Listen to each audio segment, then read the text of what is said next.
Добрый день, друзья! Ролик этот хотел снять еще в октябре и начал снимать потихоньку первую часть. Думал, сейчас я вылечу своих курочек от простуды народными методами, средствами. Но не тут-то было. Сейчас вот у нас уже январь. Ну, в принципе, птичку я вылечил раньше, конечно, просто вспомнил, что ролик-то нужно мне дописать и все это рассказать.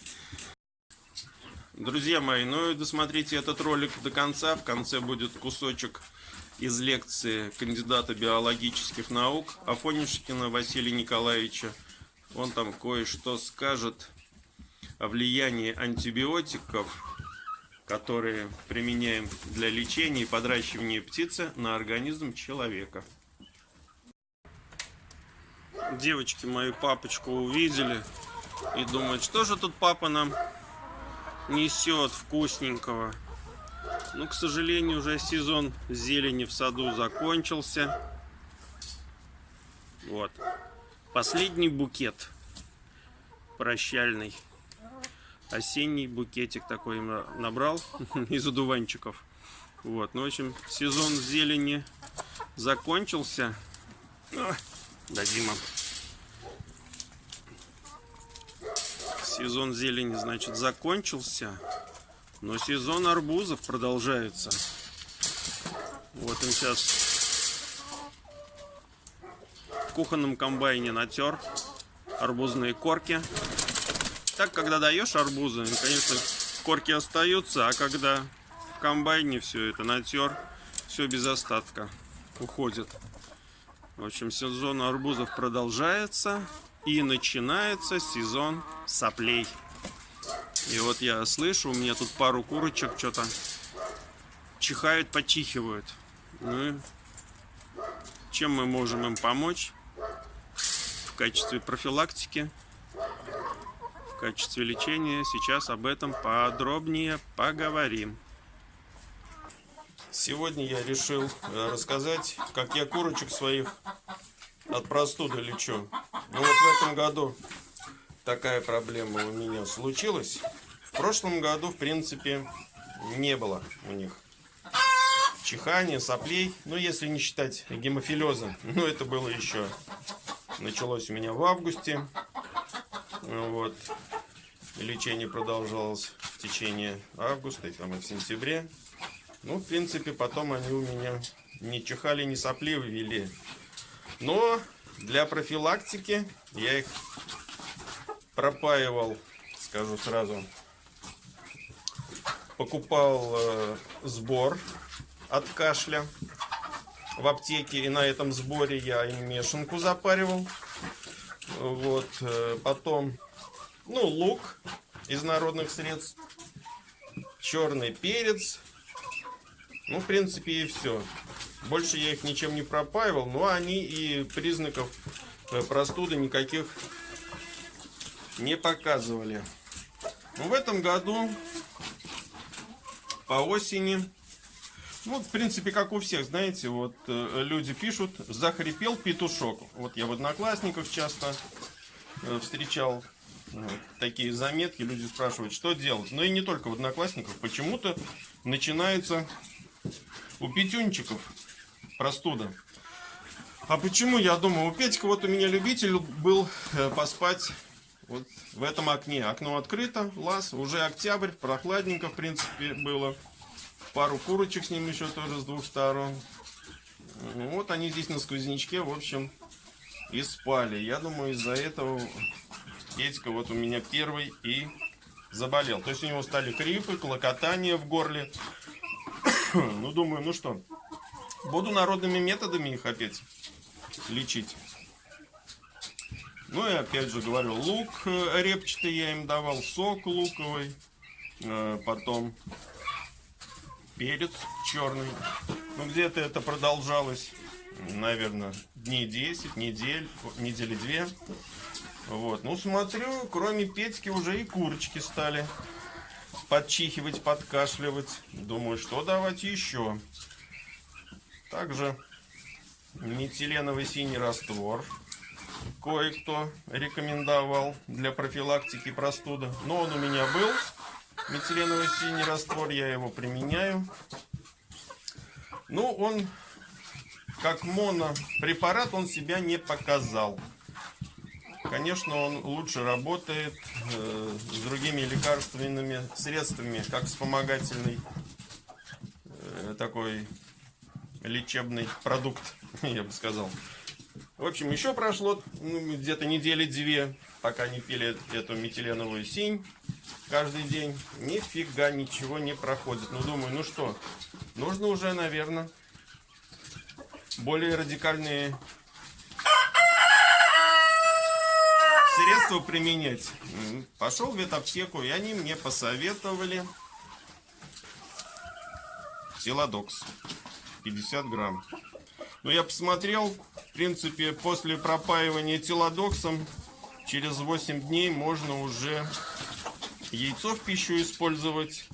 Ну и, в принципе, препарат неплохой. Тут от многих вирусных, вернее, не вирусных, бактериальных инфекций он помогает. В общем, пропили. Я их пропаивал всех. Вот и пушкинцев. И здесь моих вот это вот ассорти куриные. В общем, ассорти куриные раньше на себе эффект почувствовала. А пушкинцы еще почихивали, в принципе, покашливали. Вот благо у них есть возможность мне вот в карантин посадить курочек в эту вот клетку. 4 курочки пушкинских.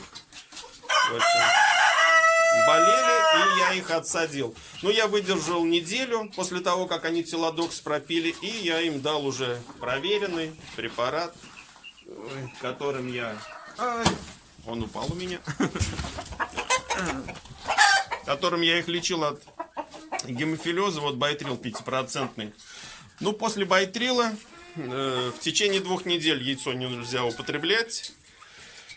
И вот они у меня в карантине, 4 курочки сидели. Говорю, после телодокса я сделал перерыв в неделю. И потом 5 дней пропаивал байтрилом. Ну и как у них яйцо... Ну сразу по яйценоскости можно было увидеть, что они восстановились. В принципе, они неслись неплохо. Вот эти 4 курочки, по 4, по 3 яйца они все же несли. А вот эти вот девушки у меня разномастные, у них яйценоскость падала. Бывало, что и 2 яйца. Правда, молодежь моя, полосато-пестрая легорна, они извините, пыль подняли, опилки свежие насыпал. Молодежь моя, вот все ободранные. Петька любит все-таки своих больше пестреньких, светленьких. В общем, молодежь держалась, они неслись. Ну и после того, как вот пушкинцы, вот я говорю, они несутся, молодцы, видите, сразу 2 там. У них уже 2 яйца там лежит, я сейчас смотрел, вот еще 2, они там в гнездо залезли. В принципе, эти гнезда у меня тоже. Вот родониты мои голопопые, вот родонитка одна сидит, и там в левом гнезде еще пеструшка одна. В общем, несутся. Вчера, кстати, вот эти куры, здесь у меня...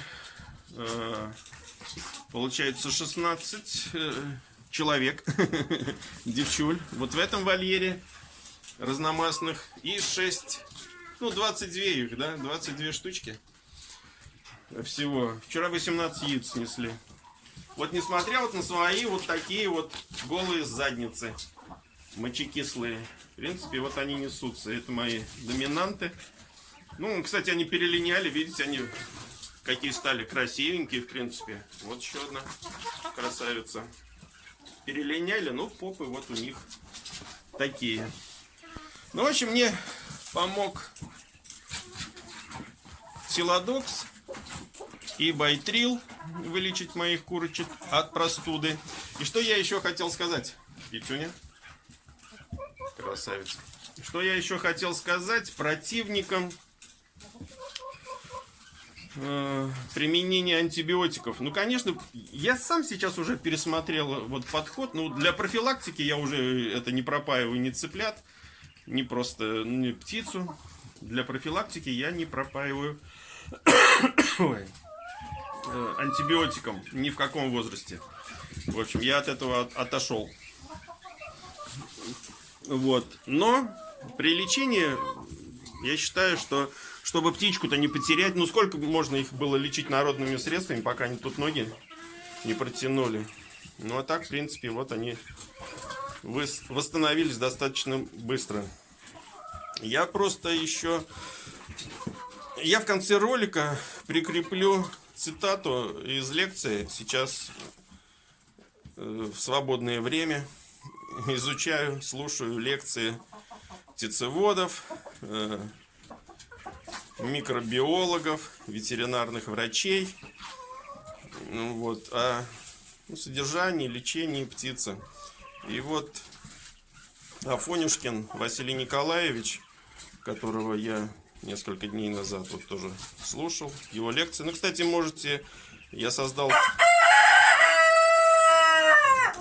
у себя плейлист лекций, которые меня чему-то научили. Ну вот можете, кстати, вот видите, голопопая полезла нестись в гнездо. Там одна сидит, она вот к ней еще тоже лезет. Вот создал плейлист, еще раз скажу, лекции, которые меня чему-то научили. Кстати, друзья, что-нибудь да забуду я рассказать. Только сейчас вспомнил, что я после курса антибиотиков птичку пропоил препаратом Витом 1.1 в течение 3 недель. Вот курс у него такой, у этого препарата, 3 недели. Вот.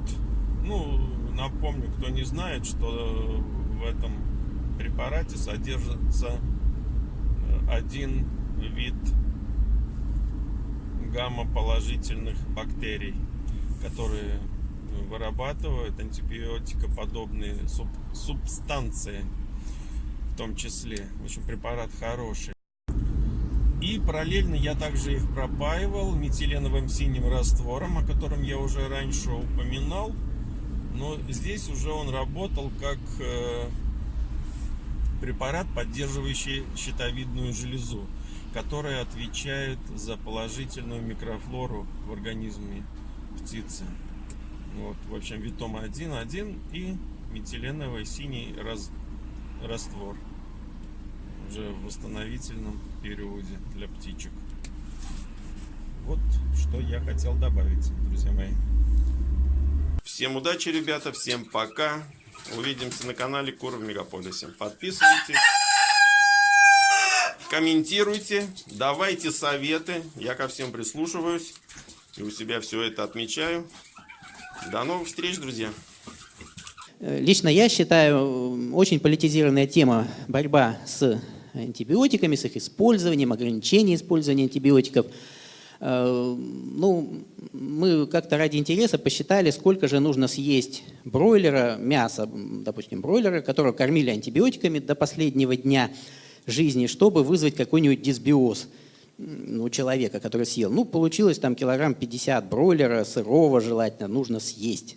Вот, честно говоря, я не встречал таких людей, которые едят в таком количестве мяса.